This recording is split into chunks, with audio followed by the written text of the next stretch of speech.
Núcleo de Telesaúde do Hospital Universitário. Universidade Federal do Maranhão. Boa tarde a todos. Muito obrigada por mais uma vez o convite de estar aqui. Às vezes eu ouço e eu sempre pergunto a meus pacientes, sempre, cadê a sua caderneta? O que é que está escrito? E eu vou olhar. E muitas vezes não vejo nada escrito, um rabiscado, outro. E às vezes eu converso com algumas pessoas da atenção básica e pergunto. E sempre a colocação é que já tem muito papel para preencher, muita coisa para preencher. Então, eu tentei fazer o foco hoje, aqui da nossa fala, de mostrar a importância dessa caderneta.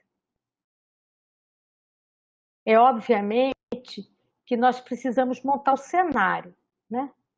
O que é esse envelhecimento? O que está acontecendo? Né? Então, para as pessoas entenderem que o fenômeno do envelhecimento é algo universal. Todo mundo que está vivo vai envelhecer.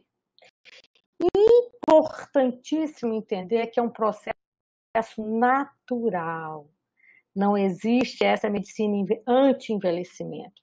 Não tem como parar o envelhecimento. Ele é dinâmico, ele é extremamente ativo. Hoje eu amanheci mais velha que fui dormir ontem, amanhã eu vou amanhecer mais velha. Isso não é só comigo que estou com 62, não. Com todo mundo. Ele é progressivo. E o importante para todos nós da área da saúde, e principalmente quem nos está escutando da atenção primária, é que ele não é só biológico, ele tem as outras dimensões, psicológico, social, o econômico e o cultural. E por que se fala tanto desse envelhecimento? É importante que a gente entenda que esse acúmulo de interações vão acontecendo durante toda a vida. Ninguém envelhece com 60 anos.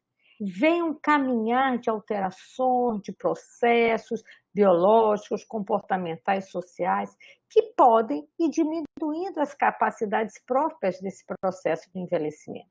Então, o envelhecimento individual de cada um depende do nosso estilo de vida.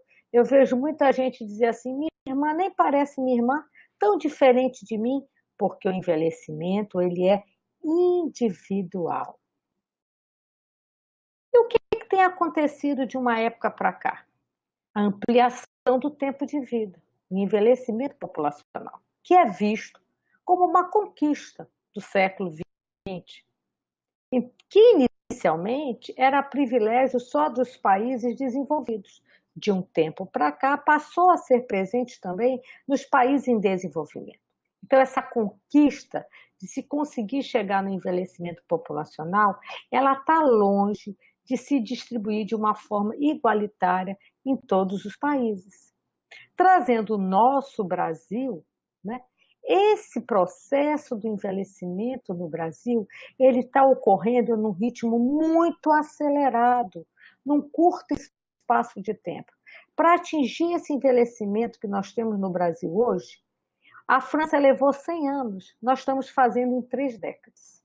E o interessante é que o envelhecimento nesse nosso país vai pegar um país de acentuada desigualdade social, de pobreza e de fragilidade das instituições. Então, nós não podemos ver a questão do envelhecimento só falando com alegria sobre o processo demográfico. Oh, que beleza! Hoje nós temos não sei quantos idosos no Brasil, é o 6º país no mundo em número de populações idosas. Necessita que se olhe também as modificações no perfil de saúde dessa população que está envelhecendo.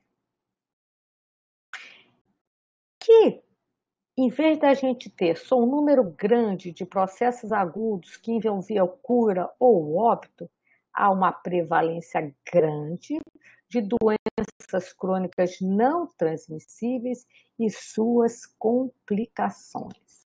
Então, é necessário, primeiro, que quem está nos ouvindo entenda que o envelhecimento é individual. Segundo, que ele é heterogêneo.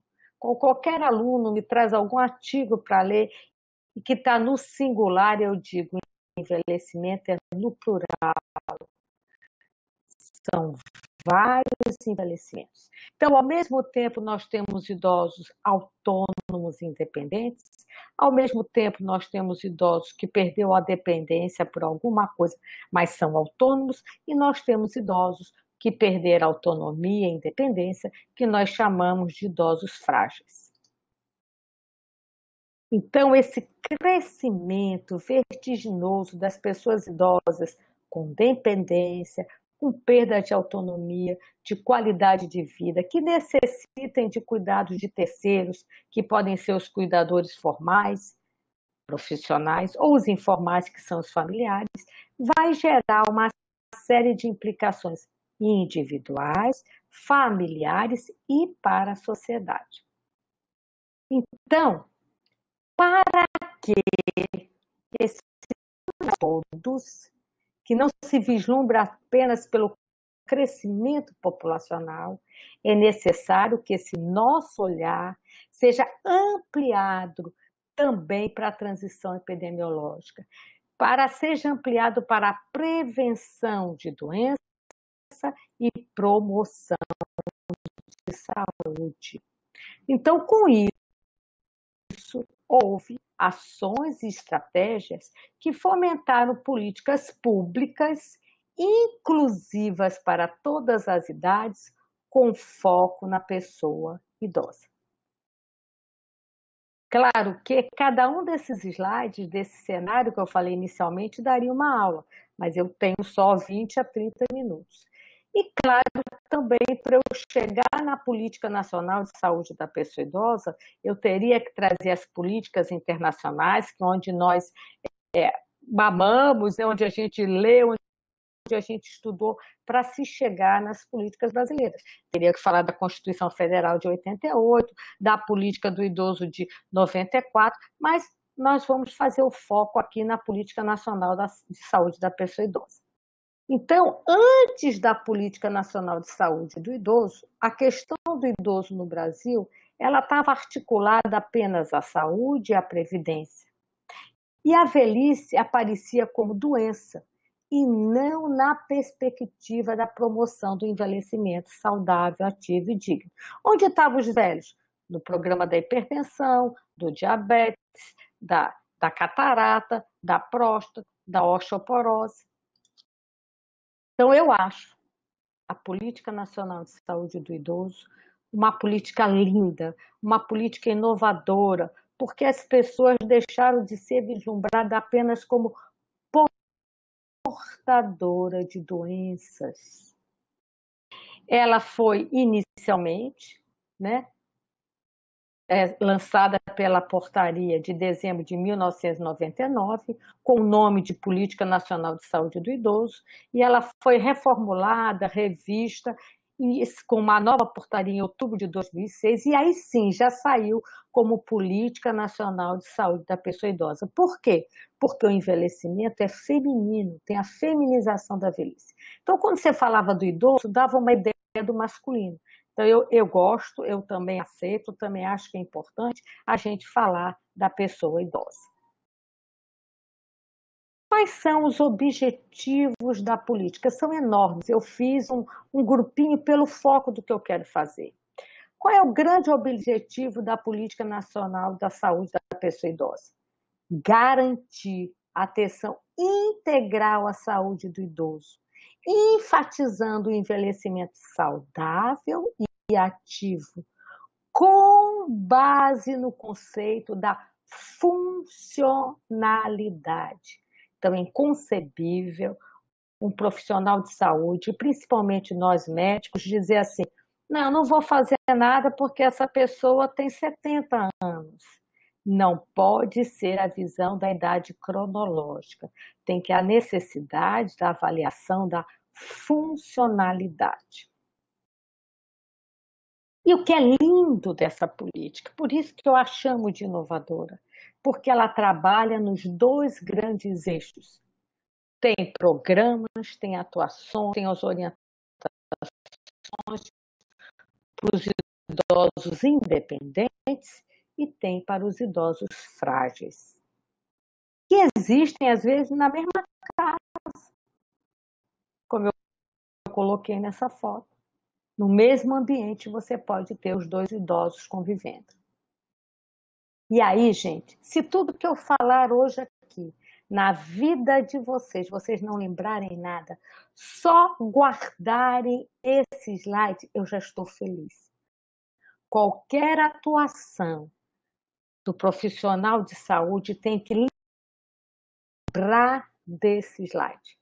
Será que a minha atuação, que a minha palavra, que a dieta que eu passei, que o que eu orientei, eu fiz meu idoso subir esses degraus? Ou eu fiz atuações que fez esse idoso descer degrau?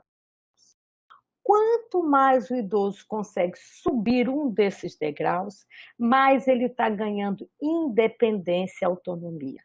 A cada vez que o idoso desce esses degraus, ele está perdendo autonomia e independência. Quer ver uma coisa simples? O idoso na nossa casa tem dificuldade para comer, você não tem paciência, pega a colher e dá comida na boca. A primeira dificuldade para ele se abotoar, você vai e abotoa a roupa desse idoso. E nos locais de saúde, numa emergência, chega um idoso, você não pergunta se ele vai ao banheiro sozinho, se ele é lúcido orientado. Você vira para a família e diz, compra um pacote de fralda. Então, na maioria das nossas atuações, são atuações que não lembram dessa escadinha. Bom, quais são as diretrizes da Política Nacional de Saúde da Pessoa Idosa? São várias, mas eu tirei esse foco também. A promoção do envelhecimento ativo e saudável, de novo, para chamar a atenção, a manutenção da capacidade funcional e assistência às necessidades de saúde do idoso. Então, a funcionalidade é primordial, porque a perda da funcionalidade contribui para o comprometimento da qualidade de vida, que vai afetar a pessoa idosa, seus familiares e seus cuidadores. Todo mundo tem medo de envelhecer. Não era o medo de envelhecer em si, a não ser aquelas pessoas que realmente são velhofóbicas, têm um pavor enorme do envelhecimento. Mas o nosso medo do envelhecimento é o medo da dependência, que alguém deu comida na nossa boca, que deu o nosso banho, que nos leve para as higienes pessoais. Não é? É isso que a gente tem pavor. E aí, eu também, foi muito rápida essa conversa da política. Uma das conquistas da Política Nacional de Saúde da Pessoa Idosa são os mutirões de saúde, os programas, a vacinação da pessoa idosa, o Caderno 19, para quem está começando a trabalhar com idoso, o Caderno 19 é primordial, está lá no site do Ministério da Saúde, foi escrito por geriatras e gerontólogos, tem um resumo das grandes síndromes geriátricas, tem um resumo de tudo. E a outra grande conquista da política é a caderneta do idoso. Então, é o nosso foco da nossa conversa. Eu não poderia ter começado aqui desse slide. Eu precisaria que todos vocês entendessem de onde eu estou falando, desse cenário que é esse envelhecimento. E aí, para quem não conhece as cadernetas, a primeira que foi lançada em 2006 era desse tamanho pequenininha, bem pequenininha, tinha poucas informações, mas eu observava que as pessoas carregavam mais. Depois, em 2012, veio a maiorzinha, em 2014, uma bem maior, e agora, 2017 e 2018, nós já estamos na 5ª edição. Então, a primeira edição foi lançada pelo Ministério da Saúde em 2006, depois a segunda edição foi revista e atualizada, com sugestões dos coordenadores da Política Nacional de Saúde do Idoso de todas as regiões do Brasil, num grande evento em outubro de 2012 em Brasília. Depois, a terceira edição foi reformulada, discutida por gestores, profissionais, pesquisadores, foi lançada em 2014. A 4ª edição, novamente reformulada, lançada em 2017. E agora, a 5ª edição foi lançada em 2018, junto com o manual para a utilização da caderneta. O que se observou? Do mesmo jeito que eu pergunto, tenho certeza que todo geriatras e gerontólogos perguntavam. E as cadernetas não estavam bem preenchidas e não estavam fazendo a sua grande função. Então, foi por isso que foi lançado junto esse manual. Bom, então a caderneta de saúde da pessoa idosa, ela integra um conjunto de iniciativas, preste atenção, que tem o objetivo de qualificar a atenção ofertada às pessoas idosas do Sistema Único de Saúde. É uma ferramenta que se articula com os princípios da política que nós acabamos de falar, da Política Nacional de Saúde da Pessoa Idosa. Quais são os principais princípios que a caderneta está articulada? A recuperação, a manutenção, a promoção da autonomia e independência, a participação e a segurança da pessoa idosa. Então, é um instrumento estratégico de qualificação de atenção a essa pessoa idosa. É proposto para auxiliar no bom manejo da saúde desse grupo etário e principalmente para identificar as necessidades de saúde daquela pessoa idosa, valorizando os aspectos da vida na comunidade que aquela pessoa habita. Isso é muito importante. Quais são os objetivos da caderneta da pessoa idosa? Contribuir para a organização do processo de trabalho das equipes de saúde, otimizar as ações que possibilitem uma avaliação integral da pessoa idosa, identificando as vulnerabilidades e oferecer as orientações de autocuidado. Então, gente, para quem diz que é só mais um papel para preencher, que eu não tenho tempo, eu tenho tanto papel para preencher, vejam a magnitude da importância da caderneta quando a gente lê esses objetivos. O que se pode, a partir dessa diagnóstico do lugar que eu estou, da UBS que eu estou, do posto de saúde que eu estou, eu, a partir desse cenário, desse diagnóstico que a caderneta vai nos dar, eu posso desenvolver e valorizar esse atendimento acolhedor e resolutivo à pessoa idosa. Eu posso e devo reconhecer os idosos como agente ativo no seu processo de envelhecimento. Infelizmente, isso não existe. A maioria das pessoas que atendem os idosos o veem como um infantilizador. Nem se dirige para o idoso quando faz as perguntas. Vai fazer a anamnese, vira para a família, vira para o cuidador, como se o idoso não existisse lá. Os idosos que são meus pacientes, que dos grupos de idosos já são bem educadinhos, eles sabem, ei, fala comigo que eu estou aqui. Tomara que os idosos digam isso para vocês. E é muito importante que a gente perceba isso. Ontem, conversando com uma colega médica, que a mãe dela tem um problema cardíaco sério, ela é lúcida, orientada, ela disse, eu não quero fazer a cirurgia. Ela teve uma crise, ontem foi para o pronto-socorro.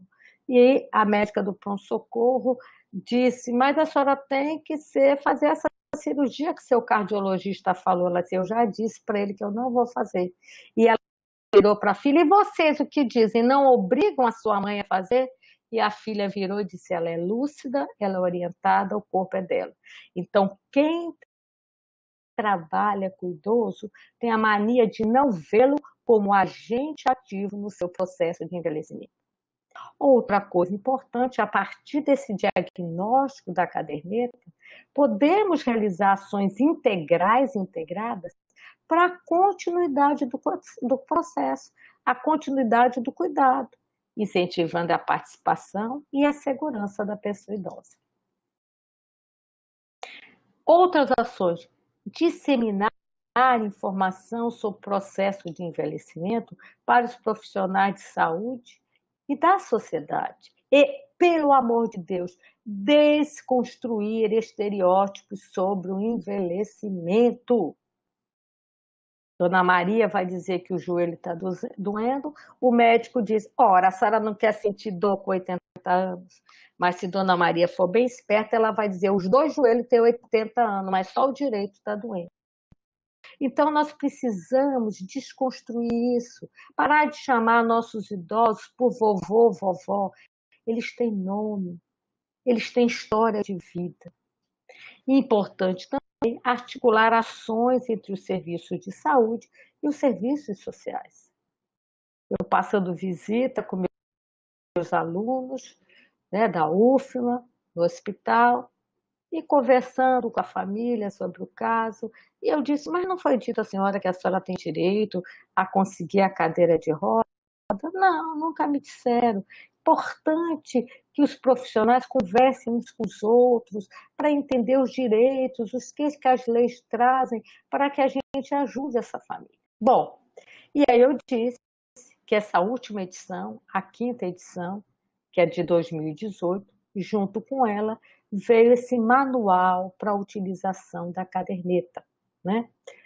Uma coisa muito interessante, não dá para falar todo, porque ele é enorme, mas impressionante que a nossa primeira caderneta é de 2006, então tem 12 anos de caderneta, portanto dela ser mal preenchida, que foi preciso esse manual. E se vocês tiverem a curiosidade de olhar, vocês vão dizendo que ele vai passo a passo dizendo por que é importante botar o nome completo, por que é importante botar a idade, por que é importante botar a cor. Parece incrível, mas está lá dizendo a importância do passo a passo do manual. Qual é o objetivo desse manual? Colaborar para o correto preenchimento dos campos da caderneta. Esses registros devem ser realizados a partir das informações fornecidas pela pessoa idosa, seus familiares ou cuidadores. E claro que, qual é a importância disso? De eu preencher bem a caderneta. Essas informações vão ajudar a equipe de saúde a formular o plano de cuidado para que eu atenda o meu paciente idoso de forma qualificada. Quando a gente atende o paciente idoso, a gente faz a anamnese, faz o exame físico, faz o diagnóstico, passa a terapêutica. Não é só isso, não. Eu tenho que articular o plano de cuidado. O que eu vou pedir para ele?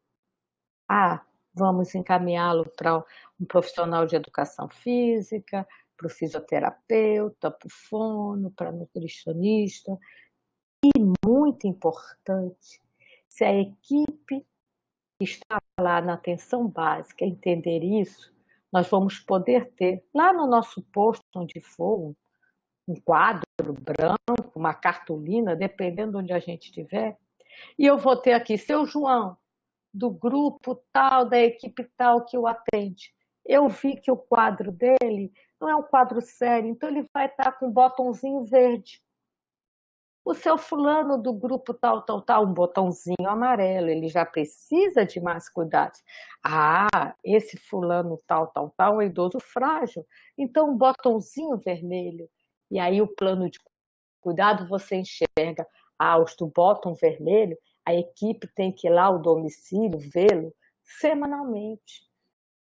O do botão amarelo pode ir de 15 em 15 dias ou uma vez por mês. O do botão verde pode ser que a gente vá de 2 em 2 meses.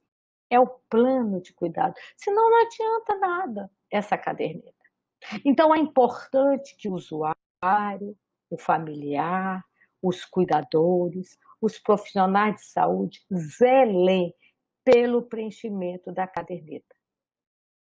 Sempre que ocorre um atendimento, é importante que eu preencha na caderneta. Pode ser no serviço de saúde, pode ser numa visita domiciliar, essa caderneta tem que estar sempre preenchida. Mas nós, Devemos, quando estamos fazendo o atendimento, perguntar: cadê sua caderneta? O senhor trouxe? Ah, ela é muito pesada, nem trouxe, ninguém pede mesmo. Mas se a gente começar a pedir, eles vão passar a trazer. E aí, então, você vai escrever lá. E quem o próximo médico que atendeu, ou a equipe, vai saber da hipertensão, do diabetes, mas vai saber se caiu, vai saber se teve algum problema de violência, porque está lá também. Vai saber da polimedicação. E uma coisa importantíssima, a partir dessa nova visão de 2018, foi criado a ficha espelho. O que é ficha espelho? O que é o espelho? Quando a gente se olha, a gente vê a nossa imagem duplicada. O que acontecia? As famílias estavam com suas cadernetas, ou os idosos com suas cadernetas, levava para casa. Como é que eu ia montar esse quadro de cuidados? Então, é uma ficha com o resumo ali do que está na caderneta e que ela fica na unidade de saúde. Então, com isso, ela contribui para o monitoramento da condição de saúde e atenção ofertada àquele usuário. E vai ser capaz de se fazer esse planejamento das ações para a equipe de saúde. Então, ela deve ser atualizada com esses dados consolidados das principais informações contidas na caderneta. Ela complementa os instrumentos já existentes na caderneta. Geriatra e gerontólogo não trabalha sem os protocolos. A gente preenche vários protocolos, a gente faz várias avaliações da cognição, da funcionalidade, dos transtornos psíquicos. Então, essa ficha espelho ela vai ser mais um instrumento para nos ajudar.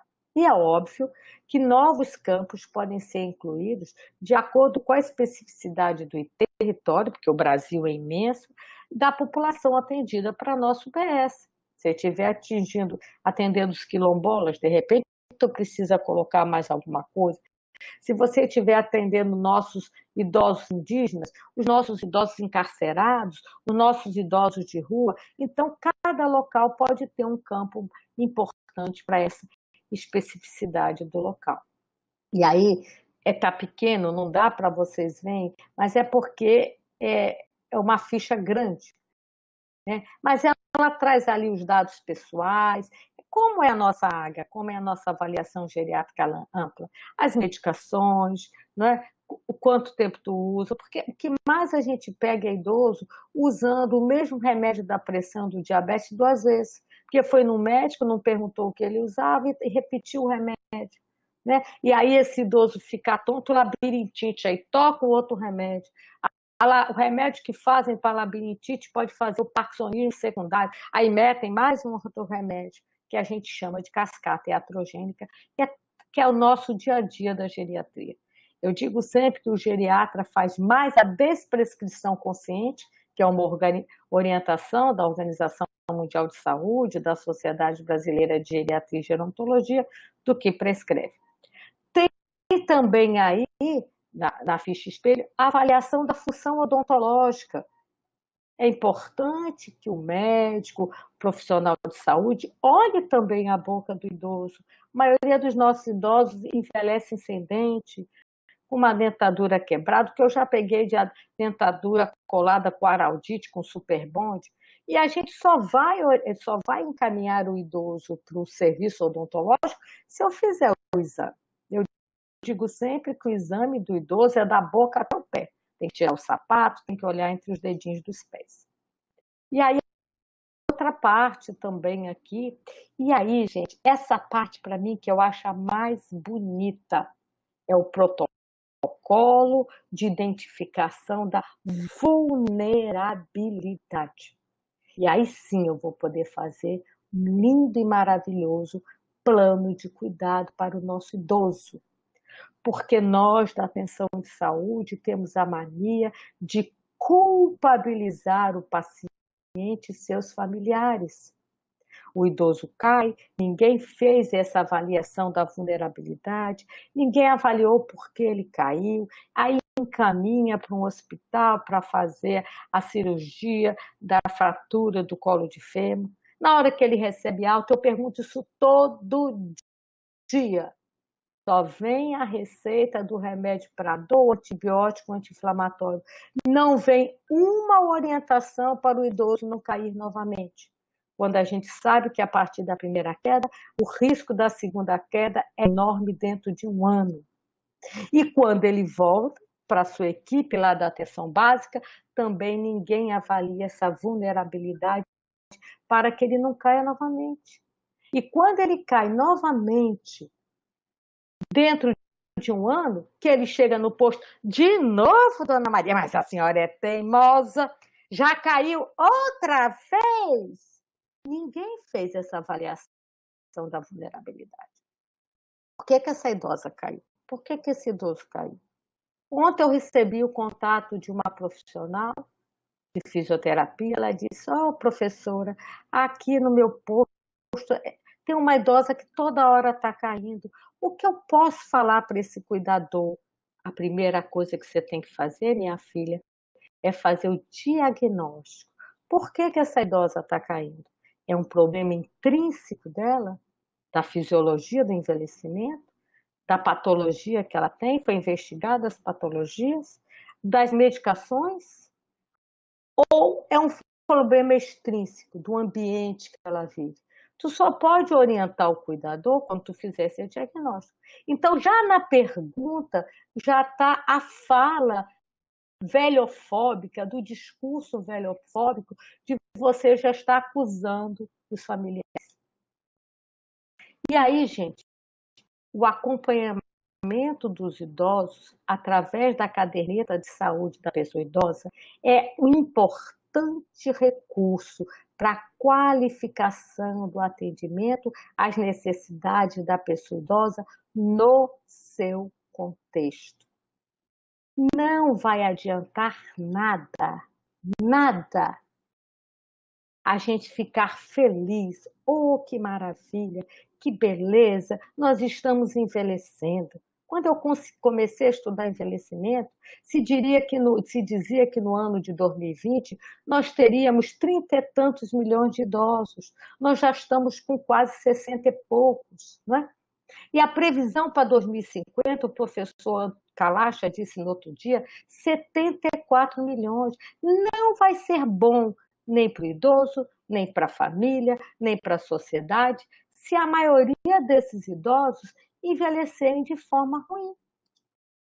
Porque a possibilidade de viver muitos anos é um imenso desafio imposto principalmente no nosso contexto do nosso país, tão desigual, continentalmente enorme.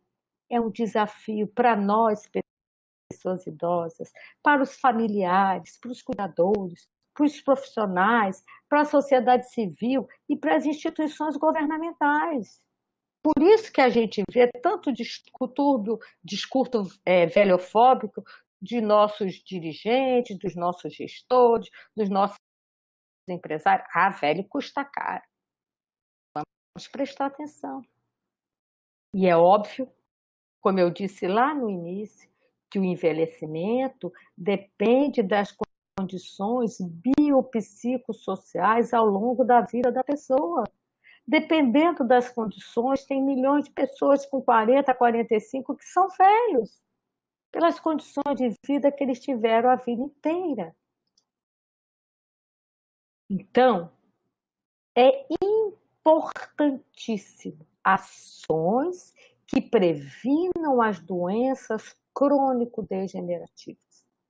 As doenças crônico-degenerativas que mais se atendem na atenção primária é a hipertensão e diabetes. Uma hipertensão e diabetes mal conduzida vai fazer um envelhecimento mal sucedido pelas suas complicações, pelas suas sequelas. E é interessante que quando o idoso abre uma demência, padeiro, vizinho, todo mundo diz Alzheimer. Mas aqui no Nordeste, os números mostram que o maior número das demências são as vasculares, pela hipertensão e diabetes mal conduzida por anos e anos. A importância de ações que promovam atividades significativas e prazerosas. Vou fazer aqui.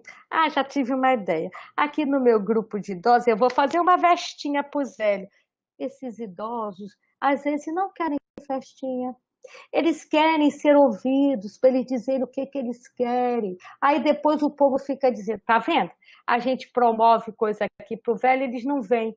Mas na hora de promover, perguntar o que eles queriam de atividades. É importante ações que estimulem o envelhecimento ativo, saudável e digno ao maior número de pessoas. Não pode ser festejado por um grupinho pequeno de pessoas. Então, a caderneta da pessoa idosa é um ótimo instrumento, mas ele tem que ser bem utilizado, senão não vai valer a pena. Então, há necessidade de capacitar, não apenas no preenchimento da caderneta, mas de entender a importância da utilização da caderneta como prevenção de agravos contra a saúde biopsicossocial da pessoa idosa no contexto que ela vive.